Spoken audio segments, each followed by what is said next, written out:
Hello, and welcome back to another episode of Interactions, a podcast about law and religion and how they interact in the world around us. It's Monday, November 1st, and today we're going to be looking at how Christian nationalism in America serves to justify the militaristic interventionist policies abroad that would be considered unconstitutional at home.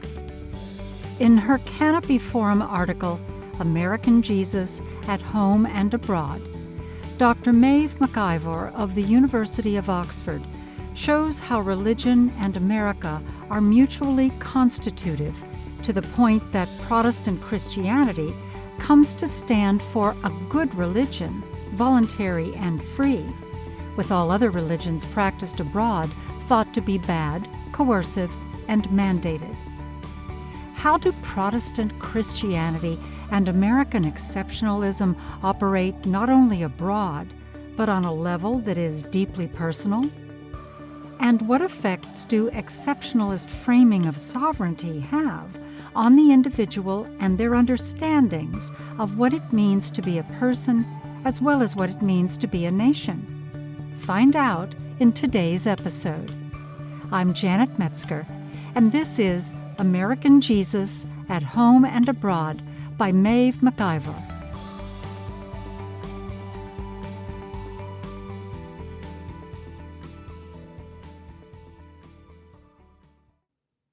Every now and then, social media resurfaces a meme I've come to think of as the American Jesus post. A screenshot from a conversation on Facebook. The post reads, "The Bible was written entirely by the greatest American who ever lived, Jesus," followed by an apparently nonplussed observer asking, "This is a joke or what?" Although the original intentions of the author are unclear, is it a joke? Their words tend to be taken at face value, circulated by those looking to demonstrate that U.S. American Christians aren't particularly bright.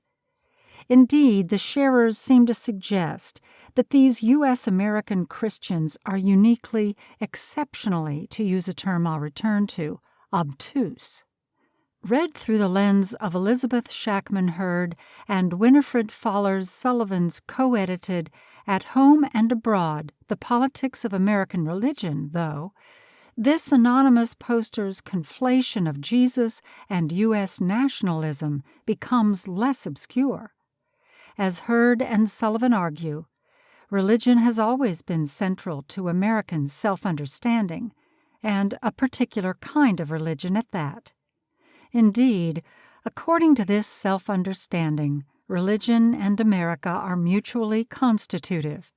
Disestablishment, or the separation of church and state, is central to this story, with the First Amendment, which prohibits the establishment of religion while protecting the free exercise thereof, seen to promote both religion-compatible democracy and democracy-compatible religion.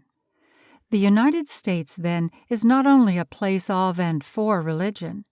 Rather, it is a place where religion has been perfected. By contrast to the coercive, mandated, inherited, bad religion thought typical elsewhere, U.S. religion is imagined to be free, tame, and voluntary. Within this model, Protestant Christianity comes to stand for paradigmatically good religion, the kind of religion that shores up and becomes invisible within U.S. modernity. As with other aspects of U.S. American exceptionalism, this understanding of religion is enabled by what Hurd and Sullivan term an inside-outside dynamic that applies different rules at home and abroad.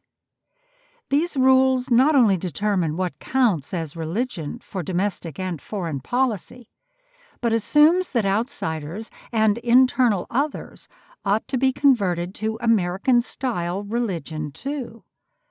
As such, they work to justify the kind of interventionist policies abroad that would be ruled unconstitutional at home. Military and missionary expansion go hand in hand, As Pamela E. Clausen puts it in the volumes afterward, the arrogance of American power is profoundly rooted in a Protestant and wider Christian repertoire of metaphor, justification, ritual, and authoritative knowledge. It's from this vantage point that the American Jesus Post starts to make more sense. If the United States is the site of religion perfected, and perfected religion looks a lot like text-centric Protestant Christianity, why not make Jesus both a U.S. citizen and the author of the Bible? From this perspective, the Facebook poster's personal Jesus is just another example of the American exceptionalism this volume tracks, or indeed a parody of it. References to U.S. American exceptionalism tend to conjure images of macro-level geopolitics, both historic and contemporary. Ongoing imperialism in Southeast Asia, the Caribbean, and the Pacific, the post-war occupation of Japan, today's technocratic efforts to counter violence extremism on the international stage. At Home and Abroad contains astute analyses of these macro-level moments. See, for example, the chapters by Nancy Binger, David Maldonado Rivera, Jolyon Baraka Thomas, and Elizabeth Shackman Hurd. Alongside the project's analysis of exceptionalism writ large, though, is a reminder that American religion's inside-outside dynamic goes beyond military strategy or bureaucratic wrangling. Indeed, as the American Jesus Post illustrates, this dynamic can be deeply personal, with exceptionalist framings of sovereignty having a profound effect on individual aspirations and understandings of both personhood and nationhood. Take, for example, the case of Jessie Sampter, as explored by Sarah Imhoff in the chapter Homemaking in Palestine. Sampter, a Jewish-American woman who moved from New York to Palestine in 1919, illustrates the complexity of the dyads that organize the At Home and Abroad volume: inside, outside, religion, politics, and, of course, home, abroad.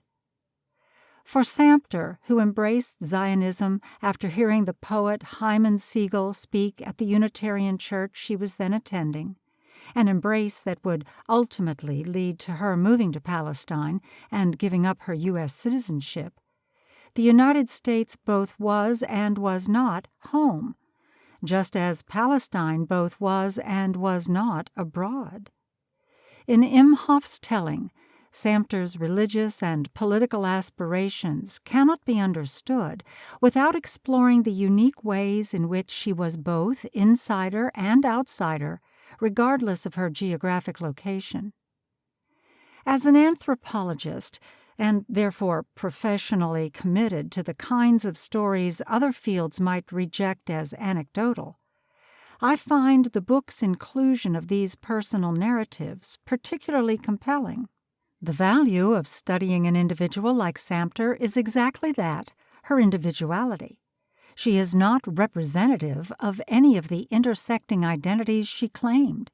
Indeed, Imhoff's forthcoming biography of Sampter focuses on those aspects of her life, love, and body that an outsider might struggle to reconcile with her religio-politics. Her experiences were undoubtedly her own, and yet she is, in some ways, exemplary of the dynamics Hurd and Sullivan point to, the exceptionalist conceptualization of American religion at home, and the way this idea translates abroad. As Imhoff writes, Sampter developed a sense of what religion is and should be in the United States, and brought that version with her as she crossed boundaries. While she exchanged one home for another, her conception of religion remained relatively steady. The way she lived religion did not always reflect the American, Protestantized, individualist understanding outlined previously. The way she thought about religion, though, often did. Her letters home, for example, suggest an understanding of or a preference for the kind of religion that is rooted in individual experience, even as she embraced the collective as central to Jewish religious life. In this way, she took American religion with her when she went abroad. We'll be right back after the break.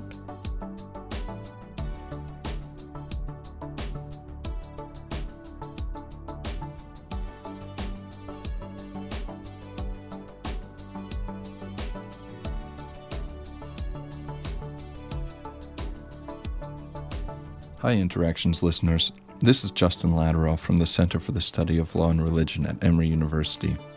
If you like this episode, you might be interested in John Witty's new book, The Blessings of Liberty: Human Rights and Religious Freedom in the Western Legal Tradition. This book explores the role that religion has played in the formation of rights in the Western legal tradition. Today, some religious critics of human rights see human rights as a betrayal of Christianity, while other critics see religious freedom as a threat to human rights. John Witty responds to both of these challenges and insists that protecting religious freedom is actually the best way to protect many other fundamental rights, despite the fact that religious freedom and other fundamental rights can sometimes clash. Are human rights a modern invention, and is religious freedom a mere obstacle to human rights today? Explore these questions and more with John Witty in The Blessings of Liberty, new from Cambridge University Press. Find out more by clicking the link in the episode description. Thank you for listening to Interactions.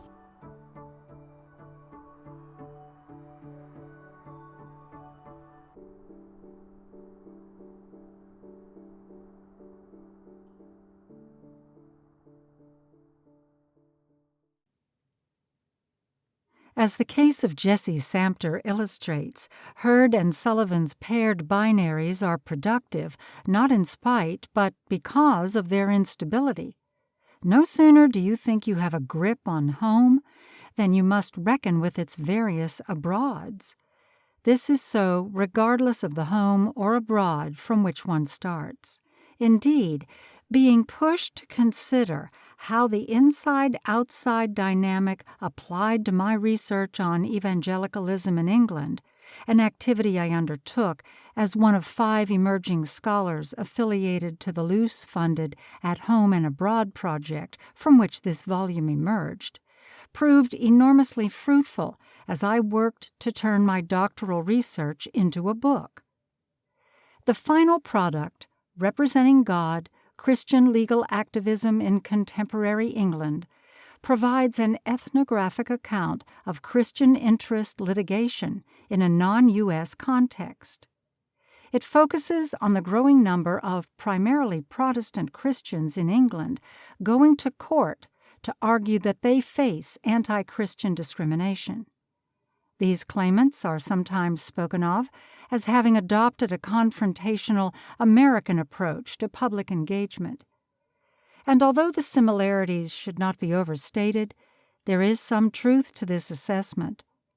The high-profile test cases they generate are often strikingly similar to the headline-grabbing religious freedom cases taken by U.S. Christian legal organizations, including Hobby Lobby and Masterpiece Cake Shop.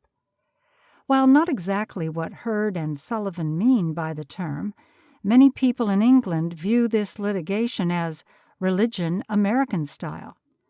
But in contrast to the situation facing their peers in the disestablished United States, Christian legal activists in England are operating in a country with an established Protestant church.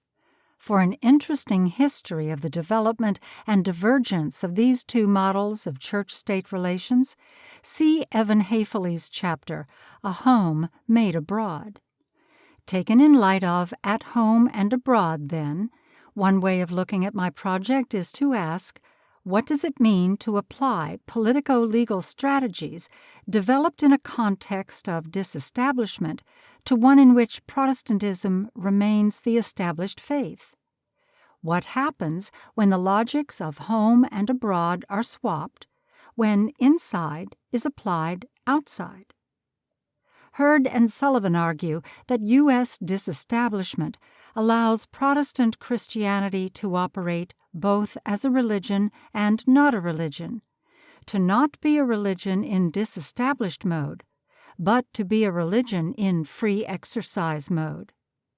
This argument also weaved throughout At Home and Abroad's companion volume, Theologies of American Exceptionalism. So conceived, U.S.-style religious freedom carves out protections for Christianity when its norms depart from those of the state, even as the frequent overlap of these norms enables a kind of unofficial Protestant establishment. In England, however, Christian establishment is a fact.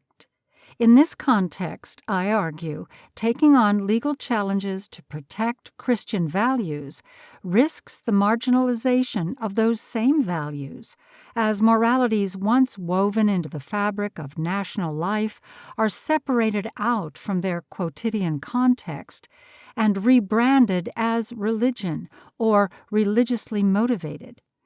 By taking freedom of religion test cases and reframing their once commonplace beliefs as the niche interests of a minority group, these Christians, in many ways cultural insiders, increasingly find themselves on the outs. In applying the inside-outside dynamic to my own work, I hope to have demonstrated its utility for scholars of religion who, although they may not be American religionists in a narrow sense, have much to gain from thinking along with Hurd, Sullivan, and their contributors. At Home and Abroad shows just how abroad the field of American religion is, and how parochial, in a sense, the exceptionalist narrative telegraphed in gleeful repostings of the American Jesus meme turns out to be. For those keen to distance themselves from the presumed excesses of religion and or the United States of America, it can be comforting to present what otherwise looks like parody as an accurate reflection of theopolitics. After all, the more ludicrous you take U.S. American religion to be, the less likely you think you are to fall under its spell. No doubt this explains not only the greatest American who ever lived post, but its many pop culture variations, historic and contemporary, including its portrayal in film, its send-up in song, and its frequently apocryphal attribution to farmers, preachers, and politicians from 1881 to the present. Indeed, the meme's longevity suggests the depth of our investment in this idea of American religious exceptionalism. If it weren't real, we'd probably have to invent it.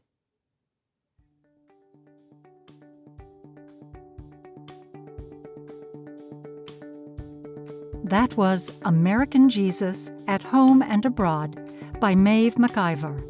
You can find the full article on Canopy Forum by following the link in the episode description. Canopy Forum and the Interactions podcast are distributed by the Center for the Study of Law and Religion at Emory University and produced by Anna Knudsen. I am your narrator, Janet Metzger.